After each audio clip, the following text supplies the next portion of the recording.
Hi, I'm Chris Moriarty, and in this fifth and final short video about Simu-sportcentre, we're going to show you the yearly results that students will receive after they've completed their 4 quarters.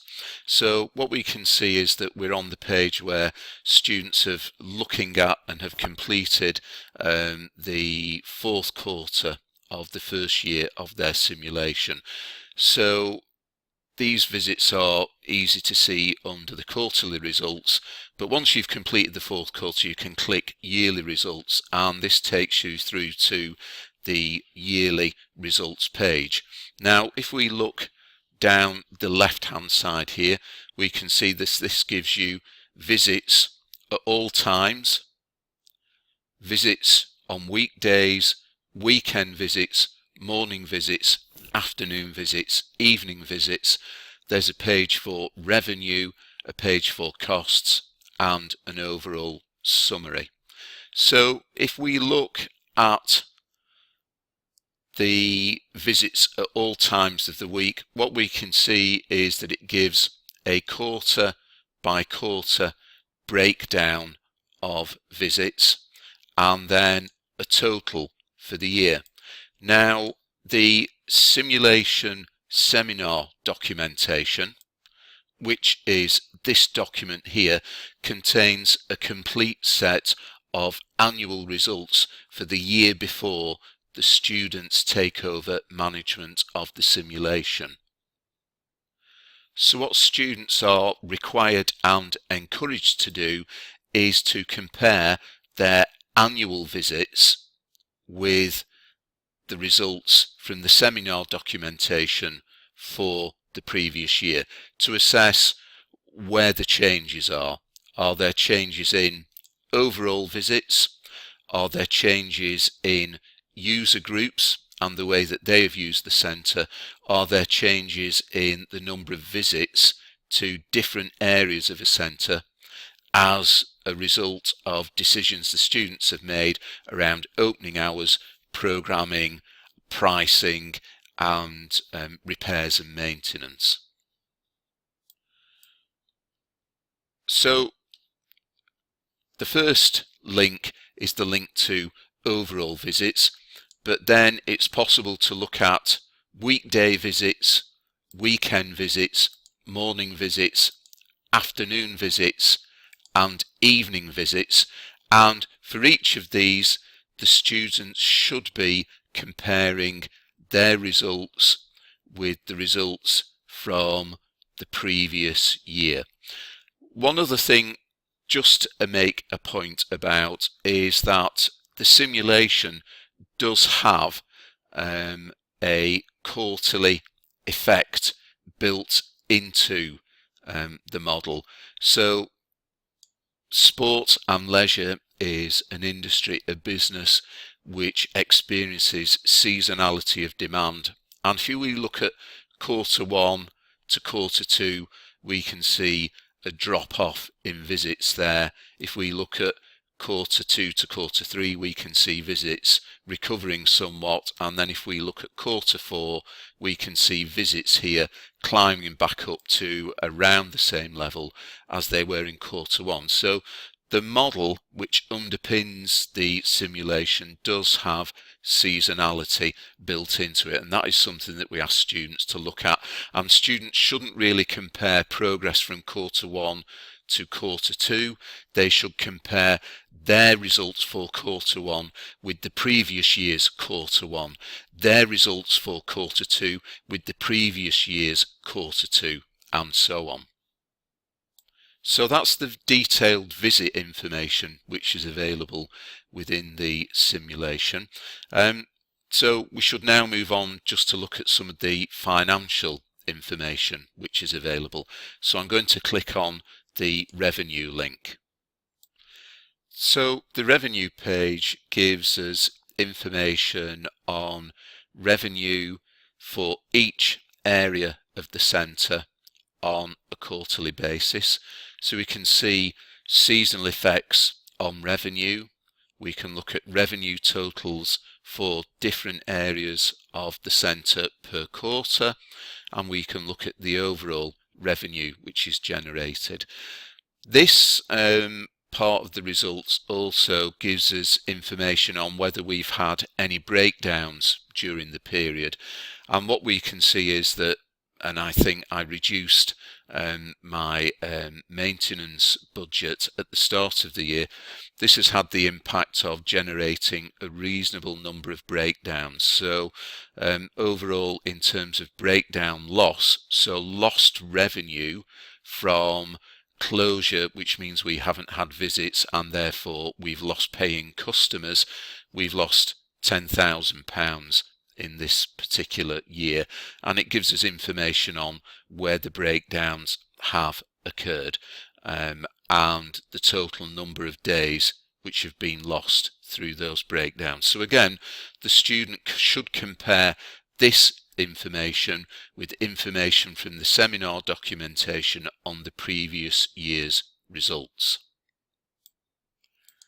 So if I click on the costs tab, this gives us some detailed cost information for the year, and it gives us expenditure on different aspects of the facility's operation. And what we can see is that some of these costs are fixed, some of them are variable, so fuel costs are variable throughout the year because of the seasonality. So Q1 is winter time, it's darker, it's colder, our energy costs are higher. Q3 is high summer into early autumn, energy costs including fuel are actually lower. There is another variable cost within our overall costs, and these are staff costs. Staff costs will vary according to opening hours. However, in this demonstration I didn't change opening hours per quarter because I just wanted to kind of move quickly through. If I had changed them, we would find that casual staff costs would have increased where we increased opening hours, or decreased where we decreased opening hours.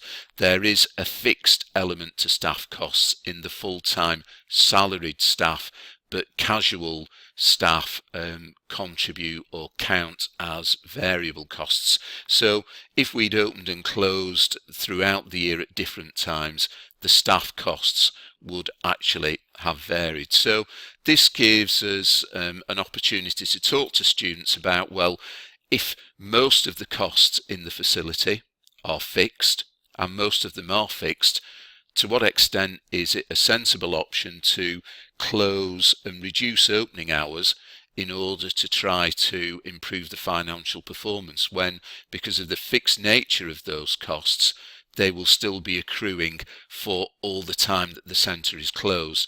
Better to keep the facility open longer and try to generate more visits and generate more revenue through an attractive pricing structure and an attractive programme within the facility.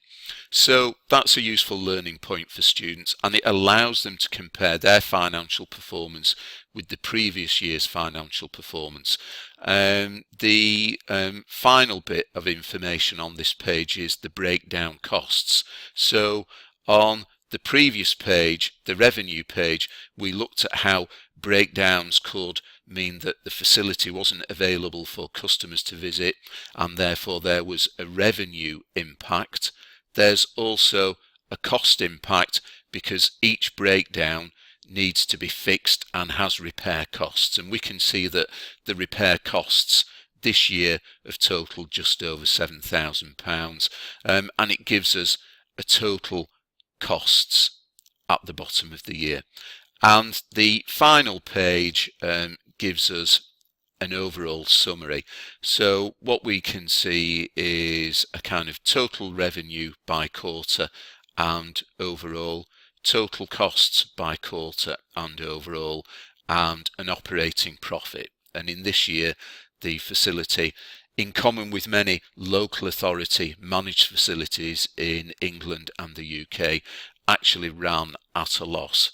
That's changing within the industry now, but that's a useful learning point for students, that sometimes centres and sports facilities are operated for social good and at an agreed level of subsidy. This centre is actually operating well above its agreed subsidy, and that is something that students will need to try and address within the simulation.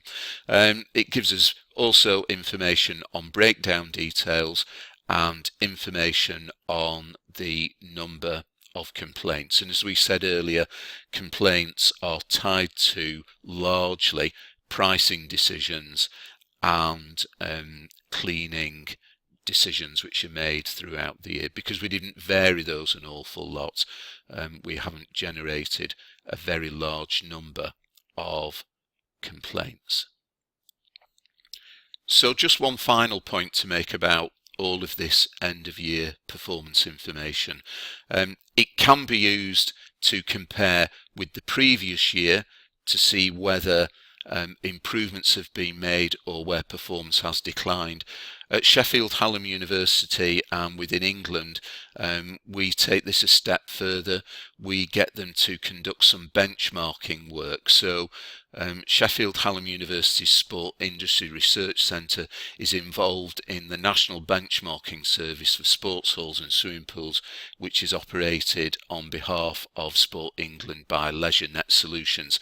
So we give students benchmark information and allow them to compare the results of their facility with these simulation results to the results of other centres and benchmark them to find out where they are good, where they are average, and where they are weak and below average.